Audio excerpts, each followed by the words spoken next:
బీజేపీలో కార్యకర్తల నుంచి నేతల స్థాయికి ఎదిగారు. ఈ ఎన్నికల్లో సీట్లు ఆశించి భంగపడ్డారు. దీంతో పార్టీలో ఉంటూనే కోవర్ట్ ఆపరేషన్ ప్రారంభించారనే ప్రచారం జరుగుతోంది. తాము బరిలో లేకుంటే మరెవ్వరూ గెలవకూడదంటూ కొత్త కుట్రలకు తెరలేపారనే టాక్ నడుస్తోంది.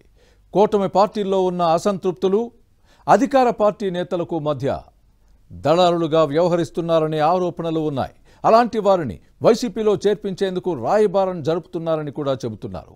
ఇటీవల జనసేన నేత పోతిన మహేష్ వైసీపీ కండువా కప్పుకోవడంలో కాషాయం పార్టీ నేతలు చక్రం తిప్పారనే ప్రచారం జరుగుతోంది. బీజేపీలోని కోవట్లపై ఏబిఎన్ ఇన్సైడ్ స్టోరీ.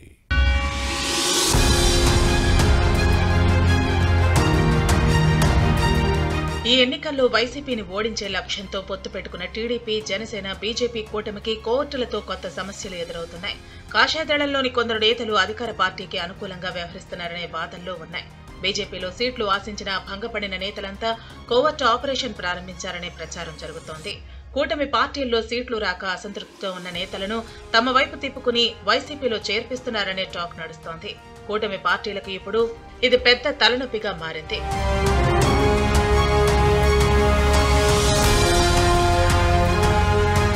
ఆంధ్రప్రదేశ్లో వైసీపీ పాలనపై ప్రజలే కాదు, విపక్షాలు కూడా విసిగిపోయాయి. ప్రభుత్వం అన్ని రంగాల్లో విఫలమైందనే విమర్శలు వెల్లువెత్తుతున్నాయి. ముఖ్యమంత్రి జగన్ అవినీతి, అక్రమాలు, నియంతృత్వ పాలన సాగిస్తున్నారనే ఆరోపణలు వెల్లువెత్తుతున్నాయి. ప్రజాస్వామ్యాన్ని ఏమాత్రం పట్టించుకోలేదనే టాక్ ఉంది.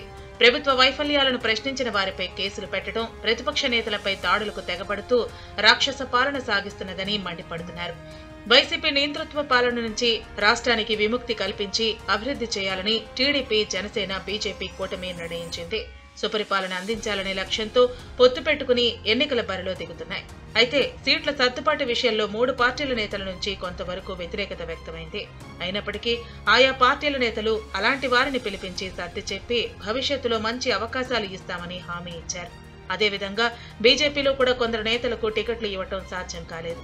జనసేనలో కూడా విజయవాడ పశ్చిమ సీటు ఆశించిన పోతిన మహేష్ కు టికెట్ ఇవ్వలేదు. పొత్తుల్లో భాగంగా ఆ సీటును బీజేపీకి కేటాయించడంతో కేంద్ర మాజీ మంత్రి సుజనా చౌదరి బరిలోకి దిగారు. దీంతో తనకు సీటు ఇవ్వాలని పోతిన మహేష్ వివిధ రూపాల్లో ఆందోళన చేశారు. తాను పార్టీ మారేది లేదని, పవన్ కళ్యాణ్ బొమ్మతోనైనా గెలుస్తానని ఆ రోజు మహేష్ ధీమాగా చెప్పారు. కానీ హఠాత్తుగా ఈ నేత స్వరంలో మార్పు వచ్చింది. అప్పటి వరకు విజ్ఞాపన పూర్వకంగా మాట్లాడిన మహేష్ జనసేనకు రాజీనామా చేయటమే కాకుండా పవన్ కళ్యాణ్, నాదెండ్ల మనోహర్ పై ఘాటు విమర్శలు చేశారు. చివరకు పవన్ కళ్యాణ్ సతీమణిని ప్రచారానికి తీసుకురావాలంటూ సవాల్ చేశారు. అప్పటి వరకు పాపం మహేష్ అనుకున్న వారంతా అతని వ్యాఖ్యలతో తీవ్ర ఆగ్రహం వ్యక్తం చేశారు. అందరూ అనుకున్నట్లుగా ముఖ్యమంత్రి జగన్ తో వైసీపీ కండువా కప్పించుకున్న మహేష్ ప్యాకేజీకి అమ్ముడుపోయిన విధానం అర్థమైపోయిందంటూ సెటైర్లు వేస్తున్నారు.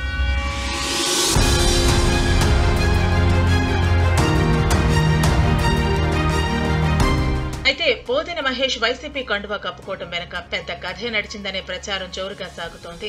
ఎప్పటినుంచో కాషాయదళంలో ఉన్న కొంతమంది కీలక నేతలు అంతర్గతంగా వైసీపీకి అనుకూలంగా వ్యవహరిస్తున్నారనే వాదనలో ఉన్నాయి. ఇప్పుడు అదే ముఠా కాషాయం జెండా ముసుగులో కోవర్ట్ ఆపరేషన్ చేస్తున్నారని ఆ పార్టీ క్యాడరే చెప్పుకుంటున్నారు. బీజేపీ, జనసేన పొత్తుతో 4 ఏళ్లు కలిసి పనిచేసిన అనుభవాన్ని ఉపయోగించుకుని ఇప్పుడు ఆ నేతలే దళారులుగా వ్యవహరిస్తున్నారనే ఆరోపణలు ఉన్నాయి. జనసేన, టీడీపీలో ఉన్న అసంతృప్తులను బుజ్జగించి వైసీపీ నేతలతో రహస్య మంతనాలు చేయిస్తున్నారట.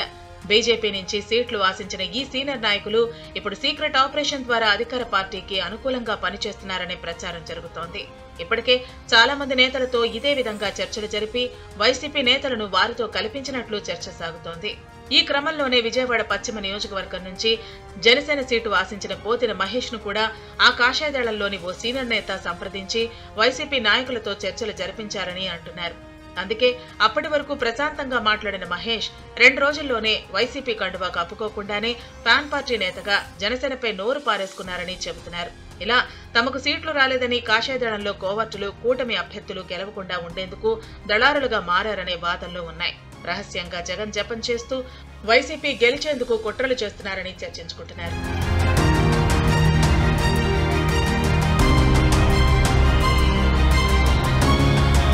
ఒకప్పుడు రాష్ట్ర బీజేపీలో కీలకంగా వ్యవహరించిన ఆ నేతలకు ఈ ఎన్నికల్లో సీట్లు రాలేదనే కారణంతో పార్టీకి ద్రోహం చేయడంపై విమర్శలు వస్తున్నాయి. కోవర్టులుగా కీలక నేతలపై పార్టీ జాతీయ పెద్దలు చర్యలు తీసుకోవాలని కోరుతున్నారు. ఈ మేరకు ఆ పార్టీ హైకమాండ్ కు లేఖలు కూడా రాశారని సమాచారం. కాషాయ పార్టీ అధినాయకత్వం ఏ చర్యలు తీసుకుంటుందో చూడాలి మరి.